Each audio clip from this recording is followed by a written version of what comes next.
Now we are going to start a new chapter of class 6 geography, that is India, climate, vegetation and wildlife. अब इस topic को पढ़ने का importance क्या है कि हम जिस कंट्री में रहते हैं हमने पहले देख लिया पॉलिटिकल, फिजिकल। अब हम देखें कि हमारा क्लाइमेट क्या है। क्लाइमेट इसलिए इम्पोर्टेंट है, वेजिटेशन इसलिए इम्पोर्टेंट है कि हमें पता चले कि हमारे कंट्री में किस टाइप के ट्रीज हैं, कौन सा एरिया जहाँ फॉरेस्ट ज़्यादा है, तो ऐसा फीचर हमें पढ़ना है। तो हम इस चैप्टर में और इस लेक्चर में, फर्स्ट लेक्चर में क्या कवर करेंगे? Points to ponder: weather, climate, seasons, winter, summer, rainy, autumn. These are the seasons. Factor affecting climate. What are the factors that will affect the climate? Now about the natural vegetation. Now about the forest. So starting from the first, that is the weather. तो weather actually है क्या? अब हम देखते हैं कि कहीं कुछ जगह, कोई जगह में बारिश हो रही है, कहीं बारिश नहीं हो रही है, कहीं क्या है ज्यादा तेज हवा चल रही है, कहीं पर नहीं हो रहा है। तो इससे हमें क्या पता चल रहा है कि हर जगह जो हमारा एटमॉस्फेरिक कंडीशन है वो डिफरेंट है। तो अगर हर जगह डिफरेंट है तो हम उसे कैसे डिस्क्राइब करेंगे? तो हम उसे क्या बोलेंगे? वेदर। सो वेदर क्या है कि कोई भी day to day changes in the atmospheric condition, कोई भी प्लेस का। जैसे मान लीजिए कि ये क्या है, यहाँ बिहार है, यहाँ यूपी है। अब बिहार में भी एक जगह है, जैसे मान लीजिए मैंने पटना बोल दिया, तो पटना में क्या है, हो सकता है वहां बारिश हो रहा हो, वहां पर क्या हो, बहुत तेज बारिश हो रहा है, बहुत दिनों से हो रहा है। बट वहीं पर अगर मैं यहां जाता हूं कोई छत्तीसगढ़ में, तो वहां वो कंडीशन नहीं होगी। So weather will give the exact information about the local region. What information about the atmospheric condition? Atmospheric condition में क्या क्या आ सकता है? टेम्परेचर, कि वहां का टेम्परेचर उस जगह का ज्यादा हो, वहां रेनफॉल हो सकता है, वहां विंड हो सकता है। This are the conditions. So weather we have completed. What is weather? Day to day changes in the atmospheric condition. और अब हम पढ़ते हैं क्लाइमेट को, इससे रिलेट करेंगे। अब क्लाइमेट और वेदर कंफ्यूजिंग लग रहा है, क्लाइमेट और वेदर तो सेम है। नहीं, क्लाइमेट क्या है कि कोई भी एरिया का कोई भी रीजन है क्लाइमेट। वेदर तो लोकल रीजन हो गया, और क्लाइमेट क्या होगा? एवरेज होता है किसका? वेदर का। अब एवरेज मतलब कि हम क्लाइमेट को एक लॉन्ग पीरियड ऑफ टाइम में देखते हैं। जैसे मुझे बताना है कि यहाँ इस जो नॉर्दर्न इंडिया है उसका क्लाइमेट क्या है। क्लाइमेट इन द सेंस मैं उसको ओवर अ लॉन्ग पीरियड किसका? Average weather. मैं क्या करूंगा, जितने भी वेदर्स के डाटा है उसको मैं एवरेज इंफॉर्मेशन लूंगा। कितने ईयर्स के लिए? हम एवरेज लेते हैं 30 years. That means after looking और calculating the average weather about the 30 years we will come to know about the climate. So climate क्या है, weather दोनों सेम है। It will give a information about the atmospheric condition over a long period of time. So it is a long period of time and it is a short period or day to day changes, but it will not cover the day to day changes. अब climate को affect क्या करता है? अब देखिए, जैसे हम India का मैप देख रहे हैं, तो इंडिया के मैप में हम देखते हैं कि ये तो इंडिया है, हमने इसका लैटिट्यूड देख लिया। बट हम जब अगर यहां जाएंगे जम्मू कश्मीर, श्रीनगर, लेह, तो वहां हमें स्नो दिखता है। बट हम यहाँ राजस्थान में आएंगे तो वहां हॉट, बहुत ज्यादा गर्म है। ऐसा क्यों है? यहां पर भी हम देखेंगे हिमालय बोलते हैं बर्फ है, स्नो कवर है, तो इसमें क्या हम सोच सकते हैं कि वहां ठंडा होगा, मतलब कोल्ड एरिया है। और वहां पर क्या है, हम हाइट है, तो क्या होगा, क्लाइमेट जो है कौन कौन से फैक्टर पे अफेक्ट करेगा, हम अपने बेसिक नॉलेज से देखते हैं। तो वो फैक्टर क्या क्या हो सकते हैं जो इसको अफेक्ट करेंगे? पहला क्या है, टेम्परेचर। जहां टेम्परेचर क्या होगा, कम होगा, तो उस टेम्परेचर जहां कम होगा वहां पर स्नो हमें दिखेगा। और वैसे ही जहां हाइट होगा, हाइट ज्यादा जहां होगा वहां पर मुझे स्नो दिखेगा। और डिस्टेंस फ्रॉम द सी, कोई एक प्लेस जो है अगर सी से पास में है तो वहां का क्लाइमेटिक कंडीशन क्या होगा? ह्यूमिड। ह्यूमिड मतलब कोस्ट के किनारे है तो जो वाटर्स आएंगे, जो विंड होगी उसमें नमी होगी, humid. That means the water vapour present in the air is more. तो ये फैक्टर्स हो गए। फिर से फैक्टर को बोलते हैं altitude, temperature, distance from the sea and the relief features, physical features of the area will affect the climate. जैसे यहां पर बहुत ज्यादा बारिश होती है, बारिश के कारण क्या हो सकते हैं, उसका जो लोकेशन है, लोकेशन भी एक फैक्टर है उसको बताने के लिए। और इंडिया हमारे कंट्री का जो पोजीशन है लैटिट्यूड का, वो भी इंपॉर्टेंस देता है। अब मैंने आपको बताया ये ट्रॉपिकल कंट्री है। ट्रॉपिकल इन द सेंस यहां पर सनलाइट ज्यादा है, तो सनलाइट ज्यादा होगा तो क्या होगा, हीटिंग होंगे, वाटर ऊपर वाटर वेपर्स बनेंगे, क्लाउड बनेंगे और रेनफॉल होगा। तो इसका जो ट्रॉपिकल कंट्री होने के कारण, अब ट्रॉपिकल क्यों बोलते हैं मैं आपको पहले ही बता चुका हूं कि मान लीजिए ये अर्थ है, ये इक्वेटर है, तो हम क्या करते हैं 30 डिग्री हमने Tropic of Cancer, Tropic of Capricorn, तो हम क्या करेंगे लैटिट्यूड डिफाइन करते हैं डिफरेंट लैटिट्यूड पे और हम बोलते हैं कि ये ट्रॉपिकल कंट्री है, फिर ये अलग अलग कंट्री के रीजन के हिसाब से हम बोलते हैं। तो अभी हम इसको क्या बोलते हैं, हमारा जो कंट्री है वो ट्रॉपिकल रीजन में आता है, तो इसलिए हमारा क्या हो गया, वेदर हो गया, क्लाइमेट हो गया और आपका फैक्टर्स हो गए। अब हम पढ़ेंगे सीजन्स। सीजन है क्या? अब सीजन में हम पढ़ेंगे कि सीजन इंडिया में हम बोलते हैं 4 तरह के सीजन है। अब सीजन क्या है, जैसे मैंने बोला कोल्ड, विंटर और समर हो गया, रेनी सीजन हो गया, और क्या हो गया ऑटम। तो ये सीजन जो है वो क्या है, चेंज इन द कंडीशन। क्या चेंज हो रहा है कि जो हम एटमॉस्फेरिक कंडीशन में ही चेंज हो रहा है, तो उस चेंजेस को हमने क्या कर दिया, एक डिवाइड कर दिया पोर्शन में, ताकि हम समझ सके कि इस समय में, इस ईयर के इस मंथ में होगा एक्चुअली क्या। तो इसलिए सीजन हो गए 4 हो गए विंटर। अब विंटर आपको पता है कोल्ड वेदर सीजन बोल सकते हैं, कोल्ड वेदर, इतने समय के लिए यहां पर कोल्ड है, तो वेदर कोल्ड वेदर कंडीशन में विंटर होगा। अब विंटर में क्या होगा, दिसंबर टू फरवरी तक हमारा विंटर होता है। तो विंटर में हमारे क्या, हम क्या चेंजेस देखेंगे कि कोल्ड विंड जो होगी वो बहुत ज्यादा कोल्ड होगी, हमारे जो रहने का तरीका है we will wear woollen clothes like this, और बहुत एक्सट्रीम, कहीं कहीं एक्सट्रीम कोल्ड होगा। समर, हम समर क्या बोलते हैं, हॉट वेदर सीजन।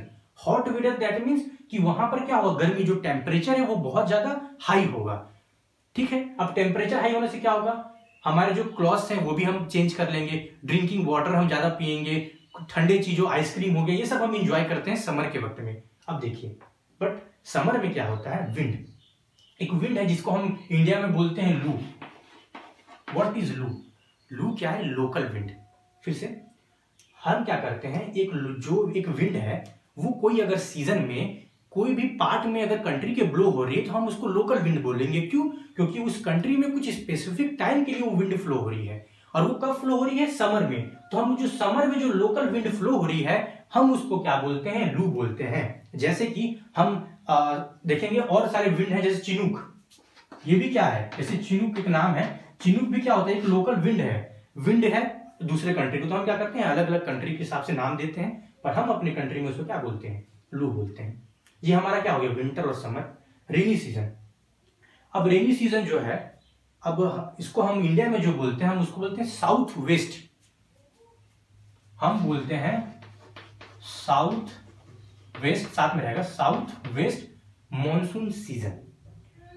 अब देखिए साउथ वेस्ट ही हम क्यों बोल रहे हैं कोई भी सीजन के लिए, तो अब हम पढ़ते हैं इंडिया में, मैं आपको समझाता हूं कि एक्चुअली इंडिया में इस साउथ वेस्ट ही हम क्यों बोलते हैं, और ये मॉनसून कैसे आता है, इसका टाइम क्या है, और हम इसको समझते हैं पहले बहुत अच्छे तरीके से। अब ये देखिए, अब हम पहले समझते हैं कि विंड को हम नाम कैसे देते हैं। जैसे मैंने बोला कि इंडिया में क्या है, रेनी सीजन। अब रेनी सीजन कब आता है, समर के बाद।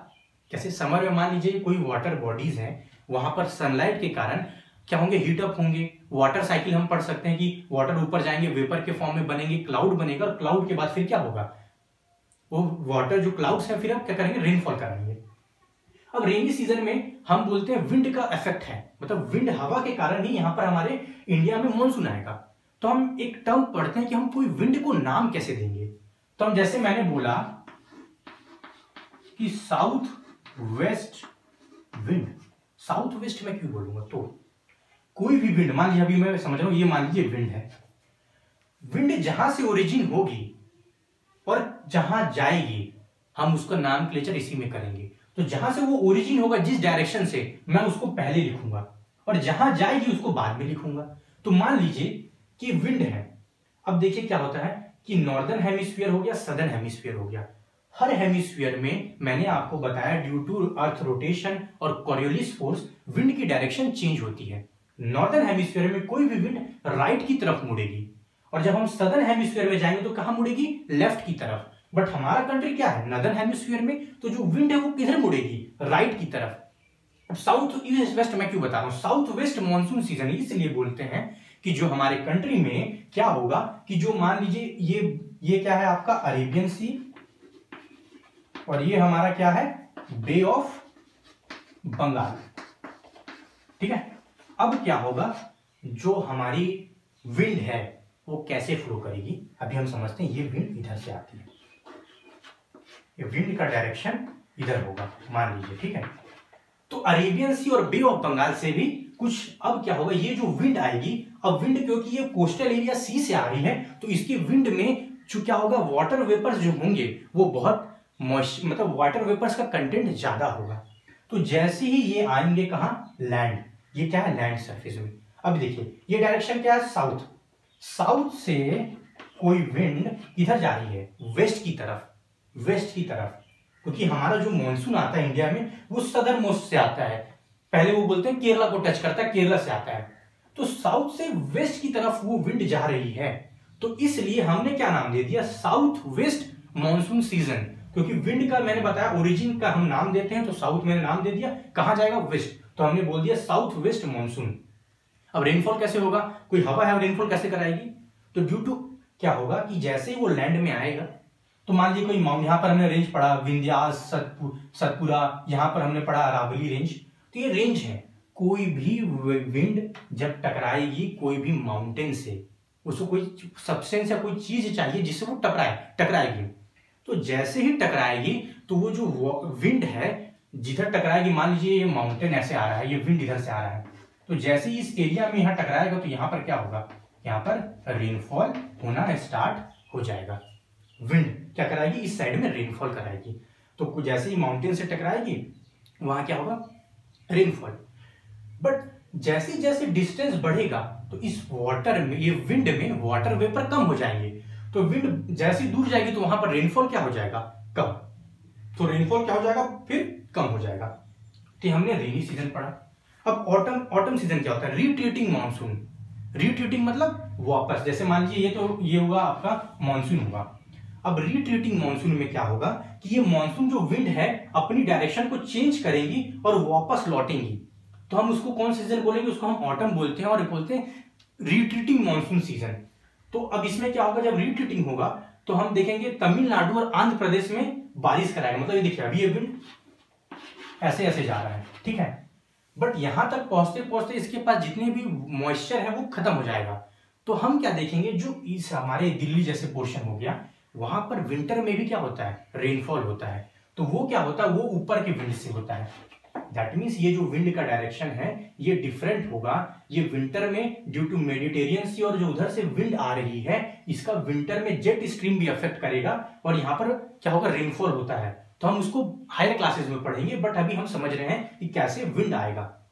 तो ऑटम में मैंने बोला रिट्रीटिंग यूरोप में आंध्र प्रदेश और तमिलनाडु में क्या होगा, बारिश होगा। अब देखिए हमने सीजन्स को भी पढ़ लिया, हर को मैंने कैटेगराइजेशन भी कर दिया। अब देखिए इंडिया का जो सीजन है, जो क्लाइमेट सीजन इंडिया में जो है, हम उसको बोलते हैं मॉनसून। वो ट्रॉपिकल में है, ट्रॉपिकल कंट्री होने के कारण यहाँ पर रेनफॉल भी एम्पल अमाउंट में होता है। तो रेनफॉल होने के कारण हम इसको मॉनसून टाइप ऑफ क्लाइमेट बोल सकते हैं कि यहाँ पर जो इंडिया है उसमें मॉनसून बोलते हैं। और जो मॉनसून जो वर्ड है वो कहाँ से आया है, मॉनसून जो है अरेबिक वर्ड, जिसका जो किससे आया है, मौसीम। मौसीम मतलब होता है सीजन। तो मॉनसून को भी हमने देख लिया। अब देखिए इंडिया में रेनफॉल का बहुत इंपॉर्टेंस है। क्यों, क्योंकि हमारे जितने भी एग्रीकल्चर है वो किस पे डिपेंड करता है, रेनफॉल पे।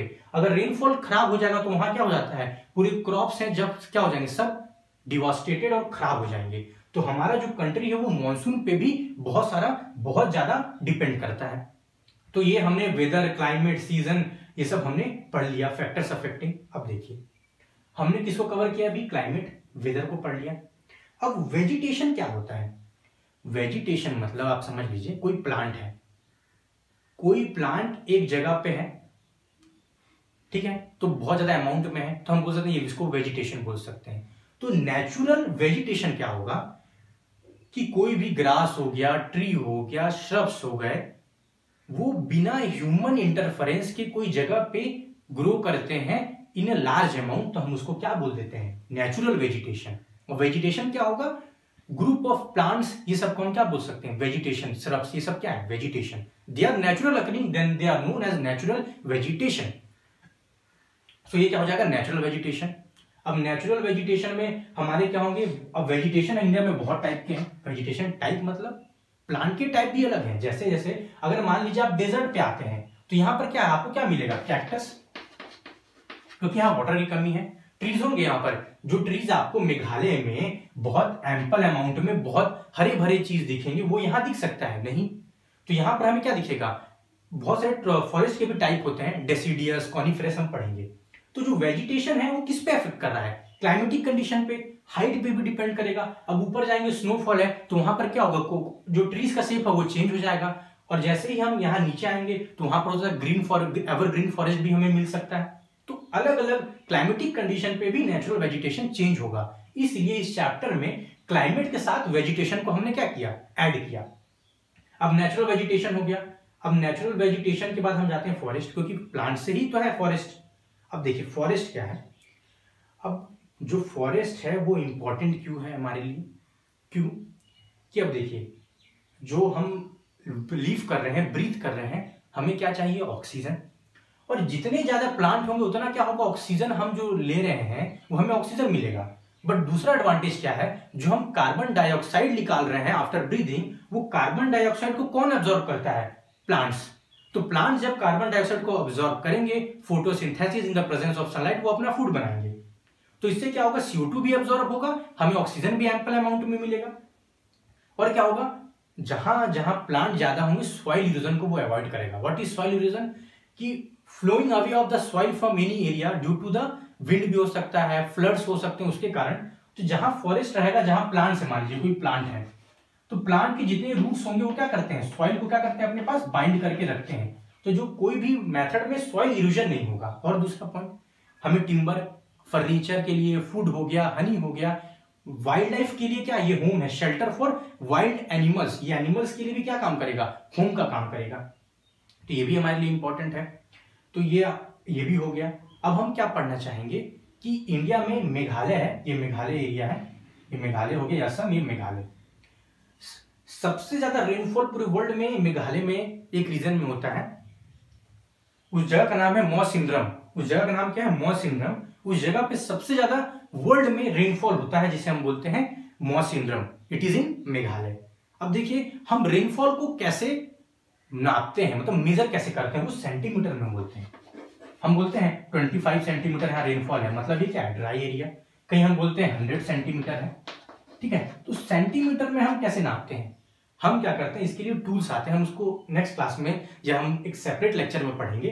क्या होता है, कोई ग्राउंड सरफेस पे हम मेजरिंग के लिए ये इंस्ट्रूमेंट लगाते हैं, उस इंस्ट्रूमेंट को हम रखते हैं और थोड़े समय नहीं, कुछ बहुत समय के अमाउंट को हम एवरेज करके बताते हैं कि इस प्लेस में कितना रेनफॉल हुआ है, तब हम बोलते हैं कितना सेंटीमीटर वहां पर क्या है, रेनफॉल है। So I have covered as per the class the topics and its in details about the weather, climate, season and the factors affecting climate, natural vegetation and the forest. What is left is the wildlife. So we will study the wildlife in the next lecture.